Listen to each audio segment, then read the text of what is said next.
말씀은 이제 요한계시록 6장을 마무리하려고 합니다. 다음 주일은 종려 주일에 맞는 메시지를 제가 전할 예정이고요. 그 다음 주일은 또 부활 주일이라서 또 이제 4월 마지막 5월 달은 또 가정의 달이라서 일단 요한계시록은 6장까지 마무리하고 한 5월 중순 이후부터 다시 7장을 나눌 예정입니다.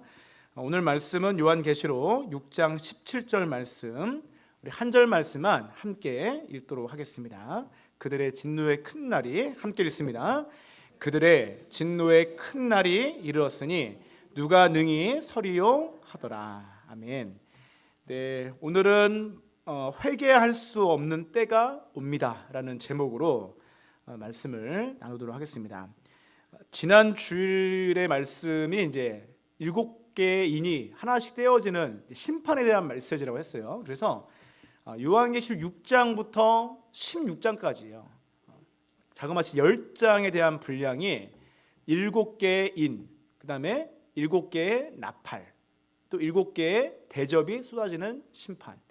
각각의 심판이 내용이 있는데 다 연속적으로 이어져 있고 시간의 순서라는 개념보다 통합적으로 보시면 돼요. 그래서 나중에 보시겠지만 7번째 인이 떼어질 때 바로 이제 어떻게 되냐면 첫 번째 나팔이 시작됩니다. 그래서 이게 심판이 서로 분리되어 있거나 시간의 순서가 아니라 통합적으로 이루어지고 있고 7개의 심판을 보시면 세상의 전체 범위 중에 4분의 1, 그러니까 25% 정도가 해당이 되는데 7개 나팔로 가면 3분의 1까지 확장되어지고 7 대접으로 가면 2분의 1, 50%까지 확장되어져서 마지막 심판은 온 세상 100%에 임하는 세상의 종말이 온다는 그렇게 이제 심판으로 이어져 있습니다. 그렇기 때문에 지금 계속 지난주부터 말씀이 좀 딱딱할 수가 있어요. 그리고 조금 경고에 대한 메시지니까 우리 마음에 좀 어려움이 있을 수도 있습니다. 그래도 하나님의 약속을 우리가 신뢰하면서 하나님의 긍휼과 자비를 기억하는 시간이 되면 좋겠습니다. 여러분, 우리가 믿는 복음은 본질적으로 두 가지의 측면으로 이루어져 있어요. 하나님의 구원에 대한 메시지이고 동시에 하나님의 심판에 대한 메시지입니다. 우리가 잘 알고 있는 요한복음 3장 16절, 하나님이 세상을 이처럼 사랑하사 독생자를 주셨으니 이는 저를 믿는 자마다 멸망치 않고 영생을 얻게 하려 하심이라는 이 말씀도 거기서 끝나지 않고 17절 18절 넘어가면 믿지 않는 자에게는 심판이 임했다라는 말로 같이 이어져요. 그러니까 복음은 하나님의 사랑과 또 하나님의 공의로움이 함께 드러난 사건이다, 이렇게 이해하시면 되겠어요. 우리가 하나님의 사랑만 강조하다 보면 하나님의 심판을 무시할 수가 있고, 하나님의 심판만 또 강조하다 보면 하나님의 긍휼과 자비를 놓칠 때가 있다는 얘기예요. 이 두 가지를 꼭 같이 기억하시고 나아가야 돼요. 우리가 믿는 복음은 중간 지대가 없어요. 너무 양쪽이 극단적이니까 좀 가운데에 있고 싶은 마음이 우리 마음이거든요. 안정을 추구하잖아요. 근데 세상의 모든 것은 약간 중간 지역에 있어서 중간만 가도 잘했다 이렇게 말하잖아요. 너무 극단적으로 가지 말고 중간만 가라고 얘기하지 않습니까? 그런데 이 진리에 대한 영역은 중간이 없어요. 하나님의 말씀을 따라가느냐 아니면 하나님의 말씀을 무시하고 거부하느냐, 이 딱 두 가지의 길밖에 없다는 겁니다. 그리고 성경은 우리에게 고민하라고 말하지 않아요. 반드시 이 길을 따라가고 순종하라고 말하지 고민하고 걱정하고 잠시 잠깐 멈추라는 얘기도 하지 않습니다. 인생에서 가장 중요한 문제입니다. 어떤 면에서는 우리가 학교를 선택하고 직장을 선택하고 결혼을 선택하고 또 우리 인생의 중요한 결정들을 하는 것보다, 그것보다 비교도 할 수 없을 만큼 우리의 영원한 생명과 직결되어 있기 때문에 이 선택은 굉장히 중요하고, 예수님을 온전하게 믿고 따르는 것만큼 이 세상에서 더 중요한 일은 없다라고 생각하셔도 문제가 없겠습니다. 지난 주일날은 드디어 하나님의 심판이 이제 선언되는데 두루마리에 7개의 인이 붙어 있어요. 그 중에 하나씩 떼어질 때마다 하나님의 심판이 나옵니다. 첫 번째 인을 떼었을 때 흰 말을 탄 자가 등장을 했어요. 여기에 대한 해석이 다양하게 있다고 했습니다. 근데 저는 여러 가지 하나님의 종말론적인 관점에서 이 흰 말은 예수님의 복음과 승리를 가리키는 사건이고, 복음은 동시에 하나님의 심판을 말하고 있기 때문에 복음의 역사와 이루어지는 심판에 대한 메시지다. 이렇게 이해를 했습니다. 두 번째 인을 떼었을 때는 붉은 말이 등장하는데 바로 전쟁으로 인한 심판을 가리켰습니다. 세 번째 인을 떼었을 때는 검은 말이 등장을 하는데 이건 역시 기근에 대한 말씀이에요. 굶주림, 우리가 먹지 못하는, 세상에서 여전히 먹지 못해서 굶어 죽는 사람들이 허다하거든요. 거기에 대한 고통과 심판을 말하고 있습니다. 이제 오늘은 우리는 네 번째부터 여섯 번째 인, 그 이후에 세 개의 인을 더 설명할 거고, 이제 다음에 이제 한 5월 중순 이후부터 일곱 번째 인은 결국 마지막 날인데, 일곱 번째 인이 시작할 때 바로 나팔 그 신앙이 바로 대접 나팔 그 심판이 시작되기 때문에 그렇게 이어진다라고 이야기를 했어요. 자, 네 번째 인을 뗄 때 어떤 일이 발생하는가? 오늘 요한계시록 6장 7절과 8절에 기록이 되어 있습니다. 우리 한 목소리로 함께 읽어보겠습니다. 넷째 인을 떼실 때에 내가 넷째 생물의 음성을 들으니 말하되 오라 하기로. 8절입니다. 함께 읽습니다. 내가 봄에 청황색 말이 나오는데 그 탄자의 이름은 사망이니 음부가 그 뒤를 따르더라. 그들이 땅 4분의 1의 권세를 얻어 검과 흉령과 사망과 땅의 짐승들로서 죽이더라. 여러분, 이 8절에 보면 청황색 말이 등장해요. 그러니까 총 4개의 말이 첫 번째부터 네 번째 인까지 뗄 때 등장합니다. 여러분, 이 청황색 말은 색깔로 치면 어떤 노란색, 그러니까 누렇게 된 색깔의 녹색이 이렇게 덧입힌 색깔이거든요. 그래서 굉장히 창백한 색깔로 알고 있어요. 핏기가 없는 잿빛 또는 두려움을 만났을 때 사람의 얼굴이 창백해지는 그러한 색깔을 지금 청황 색깔로 설명하고 있고, 이 색깔의 특징은 죽음이라는 특징이 있어요. 청황색 말을 탄 자의 이름을 성경은 사망, 8절에 보니까 사망이라고 말합니다. 이 사망이란 단어의 헬라어 원어는 다나토스라는 단어가 사용되었는데, 여러분, 이 단어는 성경에서 전염병이라는 의미를 쓸 때 많이 사용되었던 단어예요. 그러니까 이 네 번째 인을 떼었을 때 이 세상에 수많은 전염병을 통하여 많은 사람이 죽게 될 것이다, 그것을 말하고 있어요.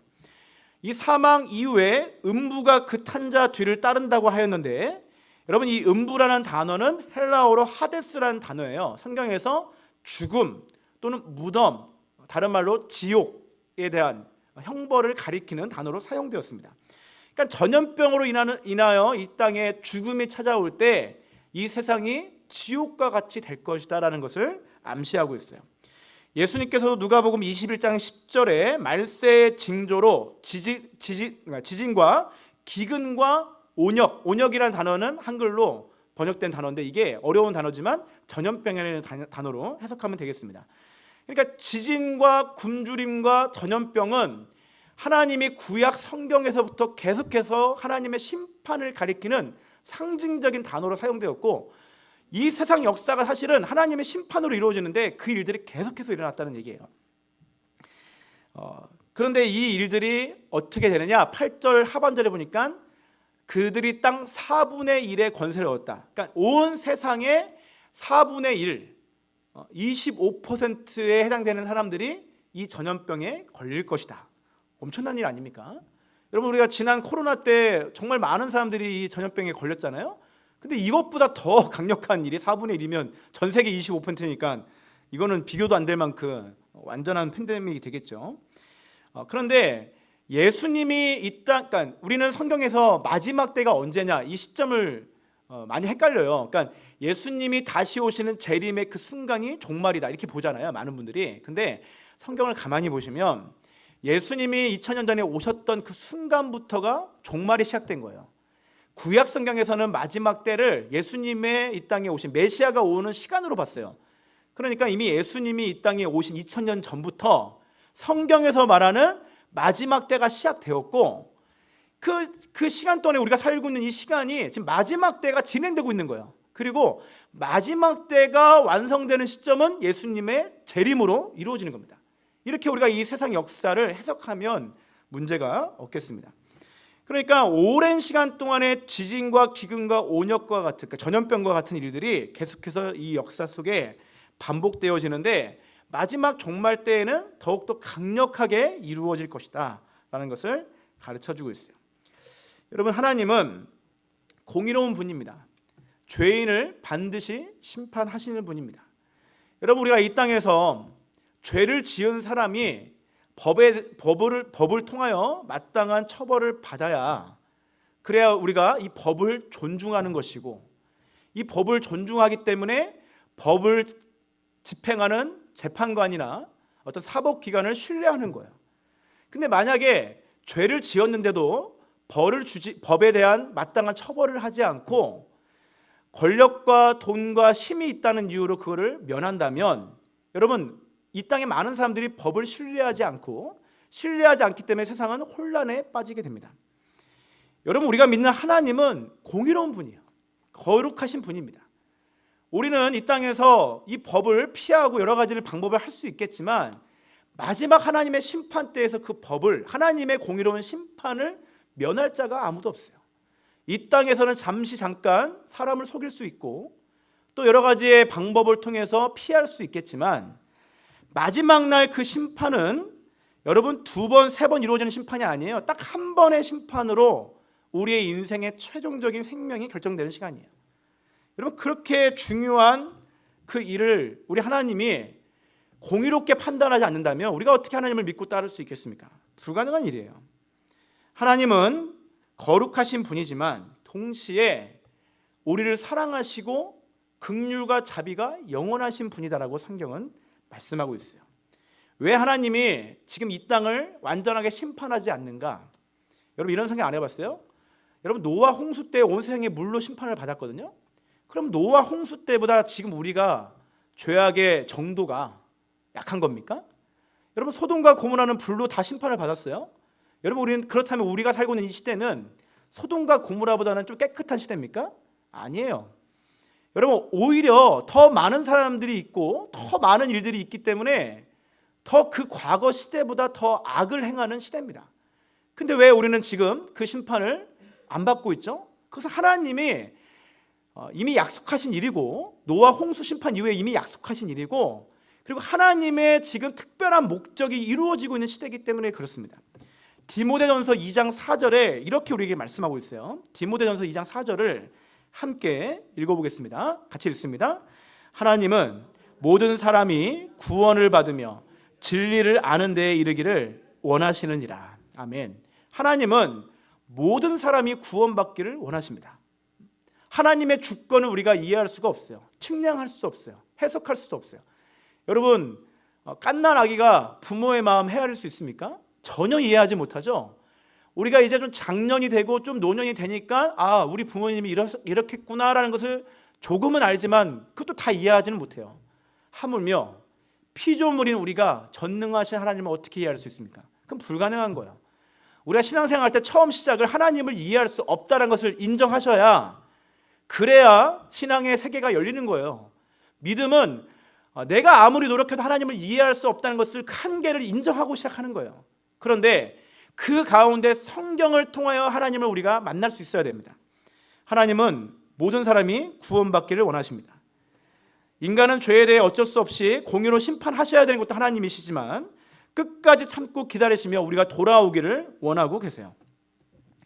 우리는 이런 하나님의 뜻을 분명히 알고 다양한 모습으로 우리 삶의 여러 가지의 방법을 하나님이 간섭하실 때 겸손하게 회개함으로 주 앞에 돌아가야 됩니다. 내 삶에 문제가 생겼을 때 그 문제만 보지 말고 그 문제 뒤에 계신 하나님을 바라볼 수 있어야 되고, 수많은 일들이 일어날 때 먼저 내 자신을 돌아볼 수 있어야 돼요. 내가 잘못을 해서 일어난 일인지 잘못하지 않아서 일어나는 일인지 우리는 알 수 없지만 내 자신을 겸손하게 돌아보는 것은 굉장히 중요한 자세라는 거예요. 이어서 9절부터 11절의 말씀을 보시면 이제 5번째 인을 떼었을 때 무슨 일이 발생하는지 우리에게 가르쳐주고 있어요. 6장 9절을 보시면 이렇게 말씀합니다. 5번째 인을 떼실 때에 내가 보니 하나님의 말씀과 그들이 가진 증거로 말미암아 죽임을 당한 영혼들이 제단 아래에 있어. 5번째 인을 뗐더니 누가 있냐면 바로 순교자들이 하나님의 영원한 제단 안에 앞에 있다라고 하는 거예요. 이게 천국을 지금 보여주고 있는 거예요. 10절입니다. 우리 10절 말씀을 같이 읽어보겠습니다. 큰 소리로 불러 이르되 거룩하고 참되신 대주제여, 땅에 거하는 자들을 심판하여 우리 피를 갚아주지 아니하시기를 어느 때까지 하시려 하나이까 하니. 지금 수많은 사람들이 예수님을 믿는 이 거룩한 삶을 살다가 고난받고 순교를 당했어요. 오늘날 이 땅을 살아가는 동안에 수많은 사람들이 지난 역사와 이 시대에 많은 사람들이 순교를 당하였습니다. 여러분, 그 모든 순교의 핏값을 가지고 사랑하는 모든 주의 백성들이 하나님 앞에 외치는 거예요. 하나님, 이거 갚아주셔야 됩니다. 이 일들을 하나님께서 갚아주셔야 됩니다. 여러분, 우리 입장에서는 정말 이 땅에서 뭔가를 다 뒤집어 버려서 이거를 반드시 뭔가 복수를 통하여 이루면 좋겠는데, 하나님의 원리가, 주님의 나라가 그렇게 세워지지 않아요. 예수님도 만왕의 왕이시지만 떵떵거리면서 권력으로 눌러서 이 세상을 구원하신 게 아니고, 만왕의 왕이시고 창조주 하나님이신 그분 자체가 십자가의 죽음을 통해서 우리에게 생명의 길을 주신 거 아닙니까? 그렇다면 이 땅에 있는 모든 교회와 그리스도인들은 결국 십자가의 죽음으로 나아가신, 고난당하신 주님처럼 그 길을 걸어갔을 때 오히려 죽음이 부활의 역사가 되고 고난이 승리의 역사로 바뀔 수 있다는 것을 우리가 믿어야 된다는 거예요. 여러분, 이 세상에 있는 방법처럼 혁명으로 뭔가 나라를 뒤집음으로 뭔가 수많은 이 땅의 방법을 통해서 이 땅이 변화되는 게 아니라 결국 그리스도의 이 복음의 원리를 가지고 나아갈 때 이 세상에 소망의 빛이 이루어진다는 것입니다. 11절 말씀도 같이 읽어보겠습니다. 11절입니다. 각각 그들에게 흰 두루마리를 주시며 이르시되 아직 잠시 동안 쉬되 그들의 동무 종들과 형제들도 자기처럼 죽임을 당하여 그 수가 차기까지 하라 하시더라. 아멘. 여러분, 참 아이러니한 부분이지만 아직 주님의 마지막 날까지 이 순교하는 자들이 더 많아질 것임을 우리에게 가르쳐주고 있어요. 그리고 그 마지막 날에 하나님의 완전한 회복과 승리와 완성을 보게 될 거예요. 지금 잠깐은 이 순교가 헛된 죽음으로 인식될 수도 있어요. 예수님을 모르는 사람들에게는 여러분, 순교제에서 죽어가는 선교사님들과 또 우리의 삶 속에서 이 복음 때문에 고난받는 사람들이 절대로 이해가 되지 않아요. 여러분, 어떤 분들이 이렇게 순교의 제물이 되었을 때, 과거에 인터넷이 없던 시절에는 그런 것들이 없었지만 요즘은 만약에 그런 기사가 딱 떴다고 칩시다. 그러면 여러분, 온라인상의 댓글에 그거를 옹호하고 참 귀한 일이다 이렇게 말하는 사람이 있을까요? 거의 대부분은 뭐하러 그렇게 했느냐, 좀 쓸데없이 왜 하지 말라는 거 해가지고 이렇게 됐느냐, 그리고 또 기독교 욕하지 않겠습니까? 그건 세상에서의 원리예요. 근데 하나님 나라의 원리는 이렇게 이루어지지 않아요.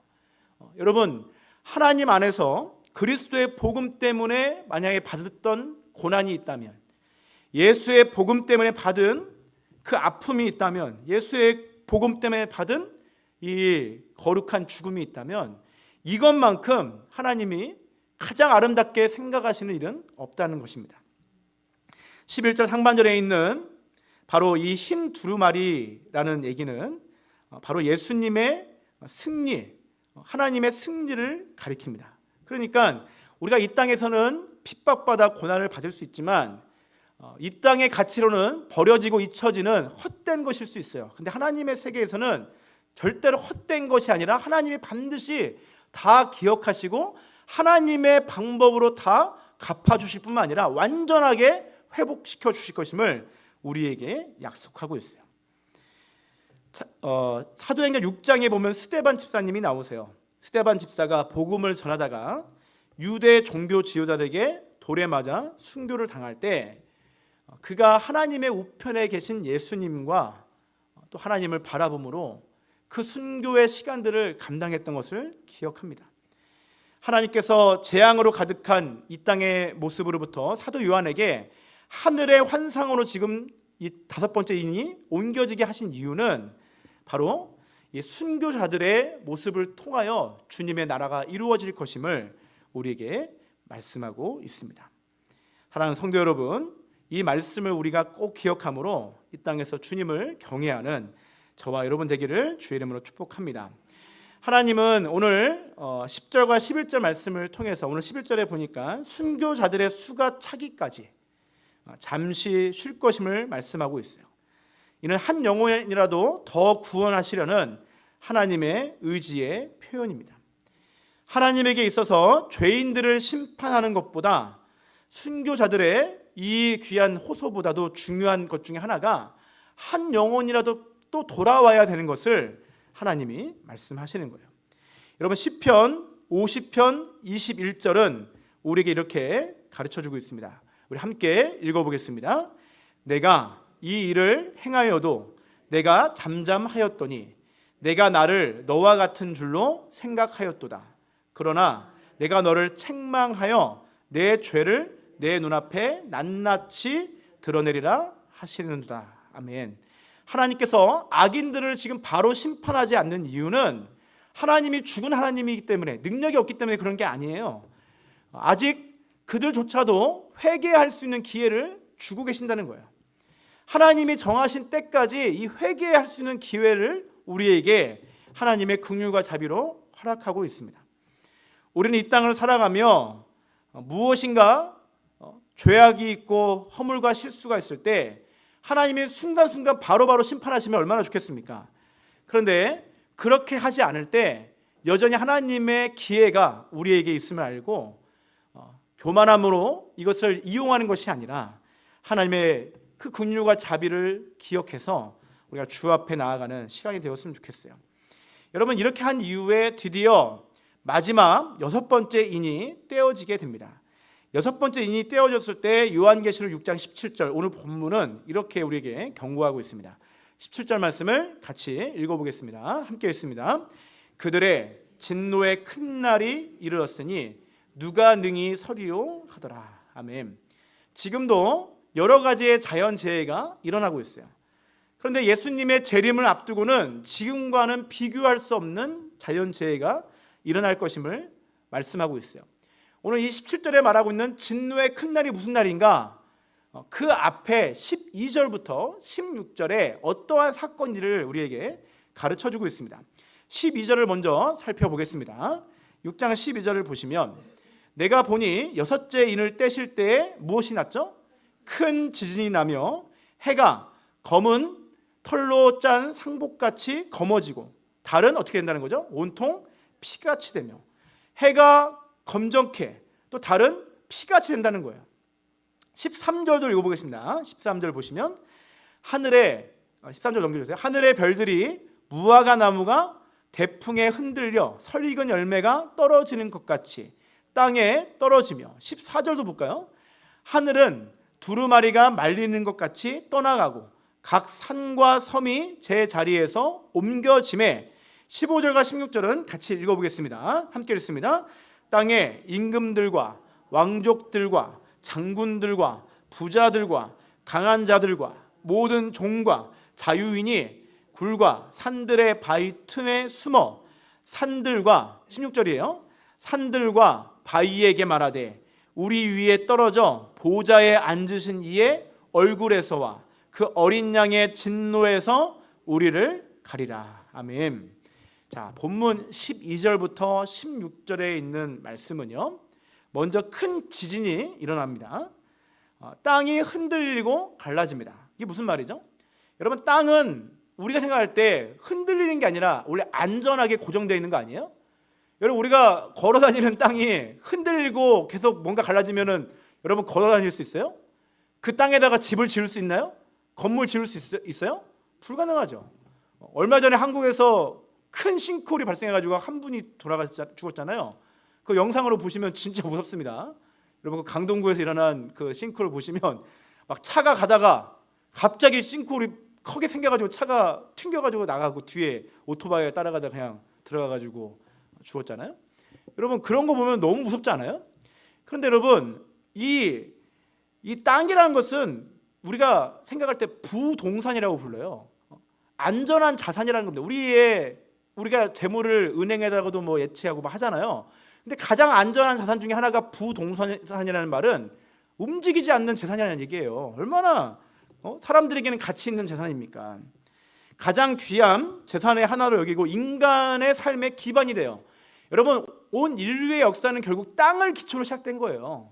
여러분, 땅과 바다가 있는데 바다는 우리가 너무 미지의 세계였고 땅은 사람들의 두 발이 있는 세계니까 여러분, 인류의 역사는 우리가 여러 가지로 관점으로 설명하는데 전쟁의 역사다, 뭐 여러 가지 역사도 설명하지만 지리의 역사, 땅의 역사 이렇게 말합니다. 땅만큼 우리 인생에게 가장 중요한 것이 없어요.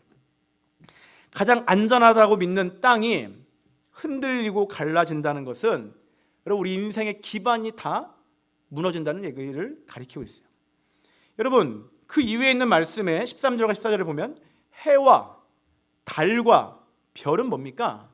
하나님이 네 번째 날에 창조하신, 우리 인간이 이 땅을 볼 때에 하나님은 눈에 안 보이지만 그 머나먼 하늘을 보면서 해와 달과 별을 보면서 우리는 그 뒤에 계신 막연한 하나님을 생각할 수 있는 이 종교성이 인간에게 있는 거 아니에요?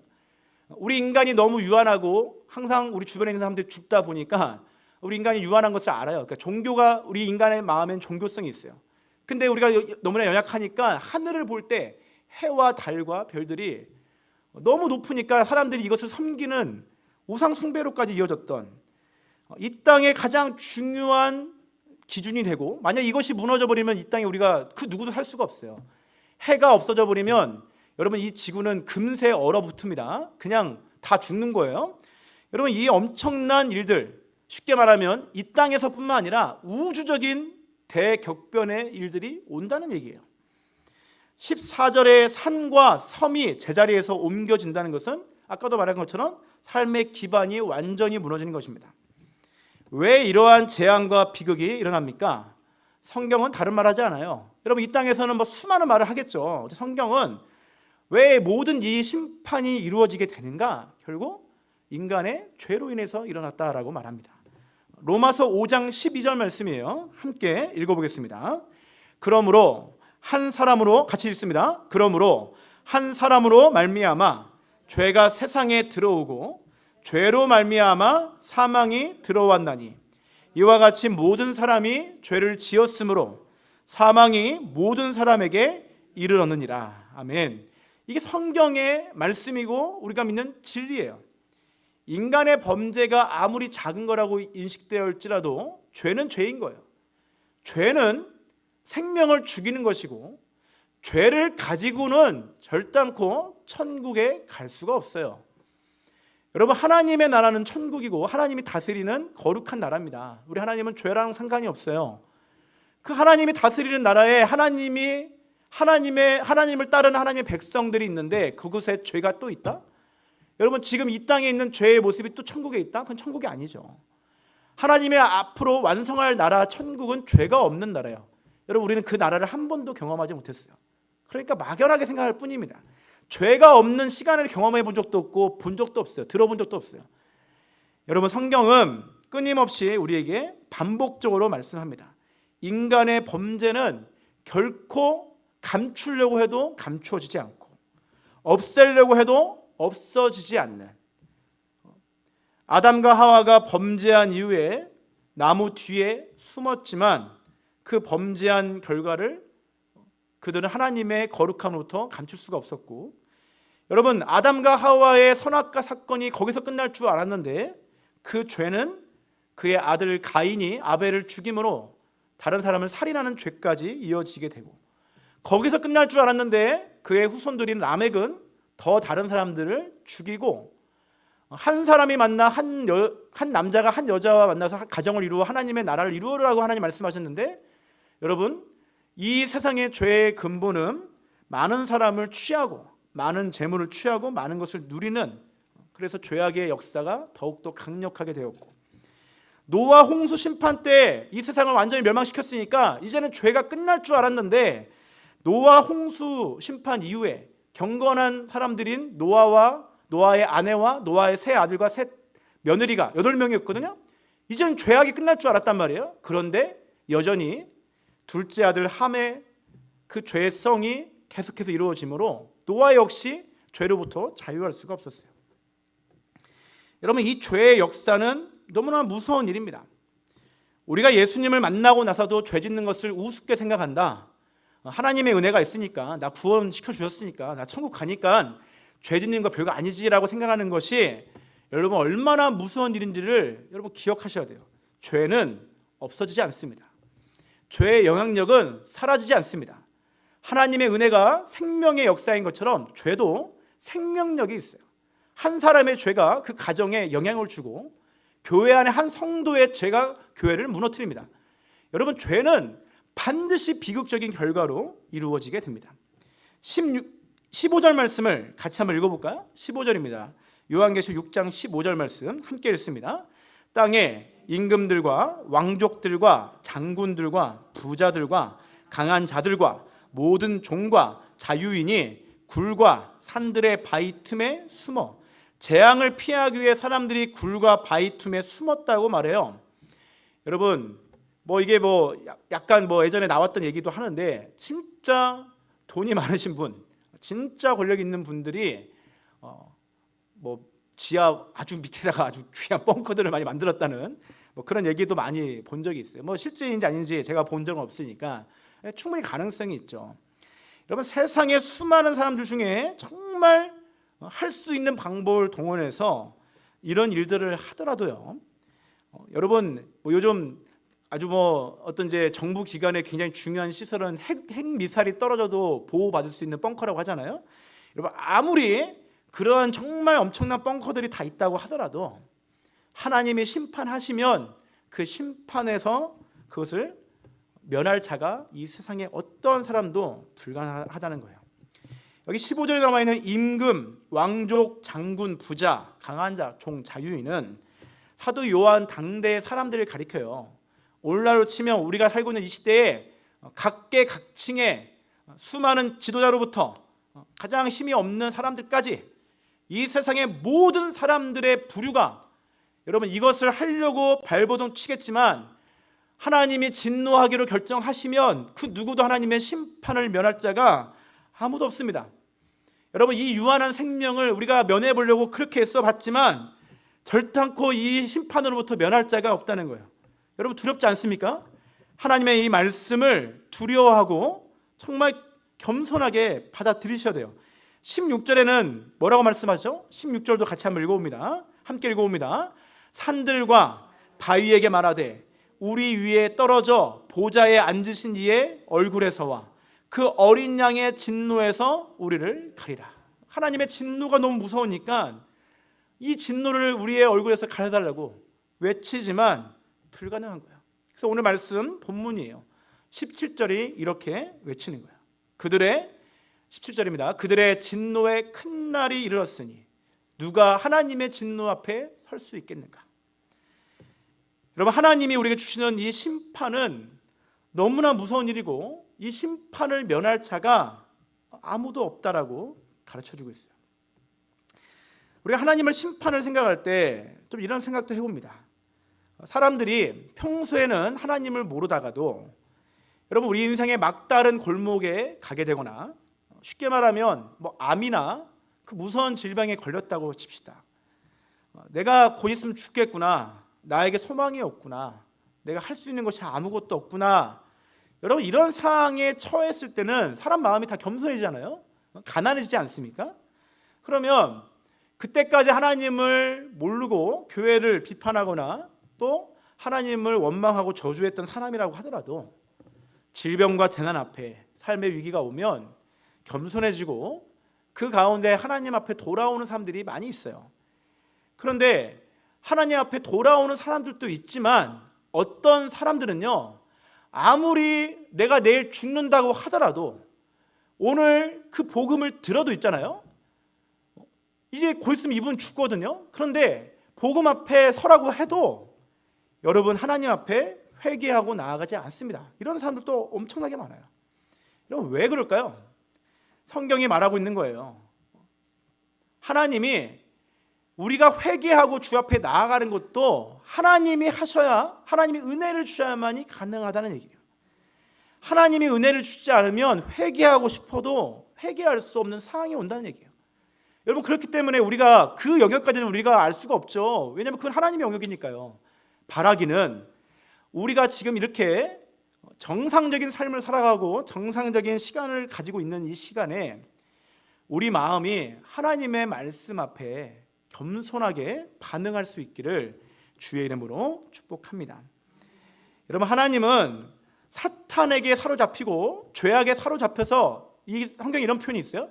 양심의 화인을 맞아버리면 우리의 마음과 생각이 모든 것이 마비되어 버려요. 그래서 아무리 하나님이 우리에게 간섭하시고 사인을 주시고 여러 가지 방법을 하셔도 결단코 하나님 앞에 돌아가지 않습니다. 오히려 완악해져서 더 큰 죄악을 범하는 거예요. 여러분, 이스라엘이 애굽 땅에서 하나님이 구원하실 때 바로 왕을 하나님이 10가지 재앙으로 심판하거든요. 여러분, 그 정도 모세가 앞에 있고 하나님의 이름으로 좀 기적을 일으키면 여러분, 정상적인 사람이라면 하나님 앞에 돌아와야 되는 거 아닙니까? 그런데 성경은 뭐라고 하죠? 바로가 어떻게 한다고 하죠? 마음이 완악해져서 하나님의 구원의 역사를 보는데도 하나님 앞에 돌아가지 않아요. 여러분, 이 세상은 결국 이렇게 이루어지게 된다는 것입니다. 하나님이 저와 여러분을 사랑하시고 지금까지 이 자리까지 인도하신 것은 우리에게 기회를 주고 계시고 또 영원한 하나님의 사랑 안에서 우리를 불러주고 계신 거예요. 이미 앞서서 우리가 예수님을 만남으로 믿음으로 구원의 은혜를 얻었다면 지금 우리가 살고 있는 이 시간도 주님을 위해서 아름답게 살아가셔야 된다는 것입니다. 베드로후서 3장 9절 말씀입니다. 이 말씀을 읽고 오늘 말씀을 정리하겠습니다. 베드로후서 3장 9절 말씀 함께 읽겠습니다. 주의 약속은 어떤 이들이 더디다고 생각하는 것 같이 더딘 것이 아니라 오직 주께서는 너희를 대하여 오래 참으사 아무도 멸망하지 아니하고 다 회개하기에 이르기를 원하시느니라. 아멘. 하나님이 저와 여러분을 사랑하셔서 그 오랜 시간 동안에 우리를 기다려 주셨어요. 여러분, 우리가 예수님을 만난 게 보통 일이 아니에요. 여러분, 그것을 위해서 정말 하나님의 은혜가 우리에게 계속해서 이루어진 것이에요. 여러분, 주님의 사랑과 그 은혜가 있기 때문에 저와 여러분이 이 자리에 있는 것입니다. 오늘 이 말씀이 정말 무서운 말씀이고 두려운 말씀이지만 여러분, 예수 안에 있는 자들에게는 무서운 말씀이 아니에요. 예수 안에 있는 저와 여러분에게는 오히려 이것이 하나님의 날이 이루어지는 소망과 그 약속의 말씀으로 해석할 수 있어요. 사랑하는 성도 여러분, 우리 함께 기도하면 좋겠습니다. 오늘 본문의 말씀을 통해서 마지막 날에 우리가 결단코 감당할 수 없는 큰 재앙과 큰 심판이 있을 것임을 우리에게 말씀하고 있어요. 하나님의 긍휼과 자비와 인내가 우리에게 지금도 이루어지고 있고 우리에게 베풀어 주고 있지만 하나님 우리에게 기회를 주실 때에 우리의 인생의 작은 죄라도 회개함으로 하나님 앞에 나아가서 하나님이 기뻐하시고 온전한 삶을 살아가는 저와 여러분 되었으면 좋겠습니다. 오늘 말씀을 생각함으로 함께 기도하겠습니다.